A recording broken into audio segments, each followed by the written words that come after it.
तारा से प्यार जानते रु काहे ना करो। हाँ। पूछो काहे काहे अरे कोइले बाड़ू हीरो से प्यार गोरी होई जाई लफड़ा बोरिया। अरे कोइले बाड़ू हीरो से प्यार जानू होई जाई लफड़ा बोरिया।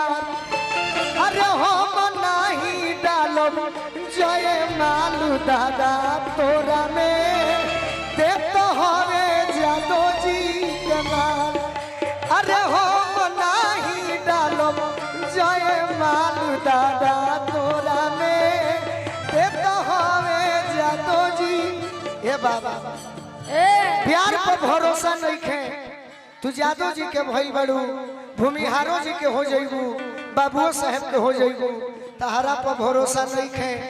सुना भूमिहार जी के हो जइबू तो का जाने माफ कर दी है बाबू साहब के हो जइबू तहरा सुंदरता पर माफ कर दी है।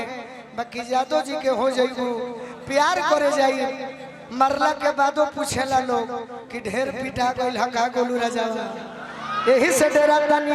अरे कोइले बाड़ू हीरो से प्यार जानू होई जाई लफड़ा बोरिया।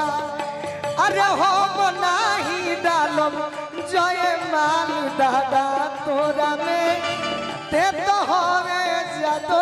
ए बाबा रहे दियो यही से डेरा तनी अदिति कि फिर गबड़ा जाई मैटर कि मेरा शीशे जैसा दिल तूने तोड़ दिया। सब तो हनिया भी बा कि मेरा शीशे जैसा दिल तूने तोड़ दिया और सारे गम से मेरा रिश्ता जोड़ दिया। काहे पागल करेलू इतना उहे गीत गावो। हम एक समय में जब पप्पू भैया जब गाते थे ना प्रिंस बाबा तो गीतकार के घरी कमी न रहत रहे शुरुआत में तो केहू के सुनालका गाई तो जाते तो गायत्री बाबा के गाई कुंवर जी के कम गाओ तो एक दूगो गीत जानी बाकी एगो हमार गुरु जी रहले गाँव में तो उहे गीत सुनावो कि नर नर भाव से चेहरा के हंसी गायब करो अजनी हजे की गोलू राजा तारा के धोखा देले बड़े गाओ। प्यार मोहब्बत के कहानी आप तो दिल हर जगह लगाते रहते हैं हर जगह तोड़ते रहते हैं। बाकी आप हमसे प्यार करिए या ना करिए हम भी किसी के लिए गाया करते थे कि तुम्हारा मोहब्बत में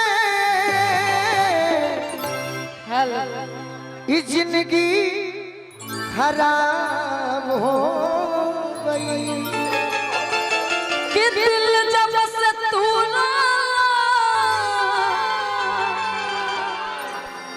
हमरा के छोड़ा असंगतिया शराब हो गई। अदिति बहुत गाना गौले बानी कि दिल जे बनावल उ पागल नु हो